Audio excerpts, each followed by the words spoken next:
Well, now we're going to discuss the double edged sword that is technology. Now, no doubt the future is going to be an entirely different place. They're going to have a lot of really positive technological advances, but we're going to kind of look at the history of some of this technology, which seems to have some pretty nefarious roots. Just off the top of my head, I can think of all the mind control technology that we've heard of in the past. MK Ultra and CIA mind control. Now, my guest today is going to break all of this down in depth a lot more. Dr. Nick Begich, he's the author of Controlling the Human Mind and Angels Don't Play This Harp. I believe we still have Angels Still Don't Play This Harp in the InfoWars store. That one's on special, actually, 2 for the price of 1. Check that out for sure. Dr. Begich, thank you so much for joining us today. Well, thank you for having me. So what is your definition of technology? What is its purpose going forward in this really bizarre future we can kind of see for ourselves? Well, I mean, as I evaluate technology and why it's always been important to me is fundamentally within a democratic republic, running your government requires a little bit of knowledge, and technology is, in fact, what makes governments powerful and strong in the 21st century. When you think about the power of governments, really, it's supported by the power of modern technology. No matter how you view it, those with the technology control the program, so to speak. Absolutely. And just kind of paraphrasing a Brzezinski quote, he talks about a more controlled society would be the result with this link to emerging technology everywhere. And you nailed it. So what are some noteworthy devices and experiments that people should be aware of? Well, the big, when you think about Zbigniew Brzezinski's ideas about controlling human beings, he wrote a book called Between Two Ages back when he was at Columbia University. And he talked about that more directed and controlled society that would emerge out of technologies. And what he said was whether it were liberals or conservatives, they would have different rationale for using the technology for our own good, right? Because this is the nature of it, So you've got this type of leadership on the liberal side and the conservative side that both believe in a more directed and controlled society for maybe very different reasons, but the outcomes are the same. What we have seen is that drift, the direction of drift from really a society that could function freely to one that, think about it, all your medical records, your purchases, your credit card transactions, your bank transactions, your social interactions on the computers, your searches, all of that. Now imagine all that being collated, dissected, and analyzed, and then the ability to manipulate your personal behavior becomes possible because then the data feed you get can be more controlled, more directed to trigger your emotional state, to trigger what sort of fires you up. Very simple things can be applied once knowledge is obtained, and what we see now is this sort of wholesale grabbing of data, and really what needs to be protected is, in fact, our information, not just what's in our heads, but all of the things that we do that are tracked and cataloged should be looked at the same way as things within your household. The idea of personal privacy used to be the front door of your home, and today it's your digital doorway. It's what enters the data into the record, and that should be protected just as vigorously as the front door to your house. Right, and can you briefly describe a little bit of Jose Delgado's work experimenting with electrodes in the brain and his wireless experiments and all that? Yeah, Jose Delgado started University of Madrid, class of 1950. He got his degree in electrophysiology, to study electromagnetic fields on the human body. He then went to Yale University, where he worked for a number of years. And in the 60s, what he was doing was essentially mapping the brain, determining what parts of the brain did different things, and then implanting electrodes, first in animals and then in humans, to see if you could stimulate effects by stimulating with radio signals parts of the brain. Now, this was done with implants back in the 60s and early 70s. By the 1980s, Jose Delgado had developed technology where you needed no implants whatsoever.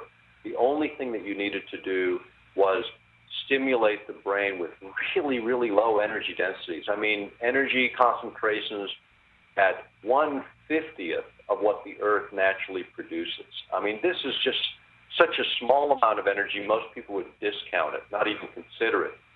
But it was found that just like dialing into a radio station, when you get right on that station and you get harmony between the transmitter and the receiver and you get a nice clear signal, the same thing happens with the human body. And as soon as you transit that resonant signal that couples to the human body, that's where the effects occur. So it doesn't take a lot of energy, and Delgado was kind of the leader of this, showing that with very, very light amounts of energy you could create huge outcomes. Another gentleman, Persinger at Laurentian University in Canada, developed similar technologies and found that you could trigger all kinds of events. What he suggested in a mid-90s paper was that if you could just put a signal out that created a certain sense of agitation or dis-ease in the population, and then did something as simple as just run a normal news feed that perhaps indicted some group or some person for being the sort of the cause of all your ills, a certain amount of the population's emotion would be directed in that way. So in situations where you just need a few percentage points to kind of move outcomes, very effective technology. And Delgado was sort of the root of a lot of this science in terms of what the public is aware of today. Now, when you talk about this wireless energy, I mean, are we talking about the same type of electromagnetic frequency that is being emitted with Wi-Fi signals? Any signal can be modulated, where they can put a signal sort of on that. In other words, use the Wi-Fi signal as a carrier and then put a modulation on it that will couple with the human body. You can use any electromagnetic carrier. You can use computer, radio, television, the electric grid itself to create these kinds of effects. You can create the flicker effect. You can use electromagnetic fields. You can use any part of the spectrum if you can oscillate and modulate that signal in just the right way, and they can. And that's the root of the technology. Again, it's not the amount of power. It's the way you modulate, manipulate that energy that causes the coupling or the resonant effects in the human body. And then, so, obviously the military use of microchip implants. Let's talk about, where they're going with that. And also, if you have any idea of the corporations and top producers of these type of technologies, who is benefiting by creating these? Well, the idea of implant technologies has been around a long time, for tracking things. I mean, certainly it's kind of like the individual barcode, right? I mean, government of Mexico and their Attorney General's office, over 200 people were microchipped to track all their movements and activities. These microcircuits can also determine a lot of things about your vital functions, in terms of your body functions. The idea of being able to track the movements of individuals, that's kind of the beginning of it. But as technology gets finer and finer and more sophisticated, you can do a lot more with it, being able to trigger events. But again, the need for an implant is being pressed, like in special forces today, to take an implant if you're going to go into a combat situation, so that if you got lost, they could find you. I mean, I can see the validity of that if I were going into a combat zone, and I want to make sure no matter if I stripped down naked, they could still find me, right? But that's a real exceptional use of technology, a very specialized use. The idea of cashless societies and implants is something that people have talked about forever, and you see this sort of feed. First, you get this new technology that's so wonderful, it's going to protect you like magnetic strips on the back of a credit card, and then all of a sudden that's no good, so now we have microcircuits on credit cards. Eventually that's going to be no good, and it's going to be, well, let's make sure that we really know who this is by putting something in you and being able to track that. That's one idea. The other is just monitor your biology. I mean, look at your iris, look at your fingerprints. I mean, biological data is also an identifier that is often used. But when you see this sort of, again, the coalescing of technologies, you see the direction is really towards a more directed and controlled society, ultimately using the military often as guinea pigs for these experiments, which has been done historically. Even Secretary of Energy O'Leary during the Clinton administration admitted over 500,000 Americans were used as experimental guinea pigs for various programs. Many of them, military personnel, as well as other people that really didn't have the right or ability to speak up for themselves. Military are constrained in many ways from being able to object to this kind of activity. Well, all very interesting. Thank you so much, Dr. Nick Begich. Thank you for having me. That's it for the show tonight. If you're watching us on YouTube, hit the subscribe button. Help take us to the next level. Also, head on over to prisonplanet.tv and become a subscriber, and we appreciate you.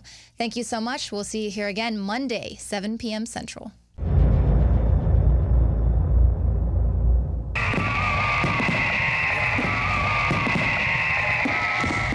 To celebrate the birth of our country and give a big thanks to all the info warriors out there, we are now offering free shipping on every item shipped out of the InfoWarsStore.com warehouse. That's free shipping on all t-shirts, books, and DVDs. Free shipping on Molon Labe and 1776 belt buckles, which are also 25% off while supplies last. Free shipping on all of our InfoWarsLife.com nutraceuticals. If it's in the InfoWarsStore.com warehouse, it's shipping for free, all during the month of July. It's our way of saying thanks to the true heart and soul of this operation, who stand beside us and support us. InfoWarsStore.com, free shipping for the month of July.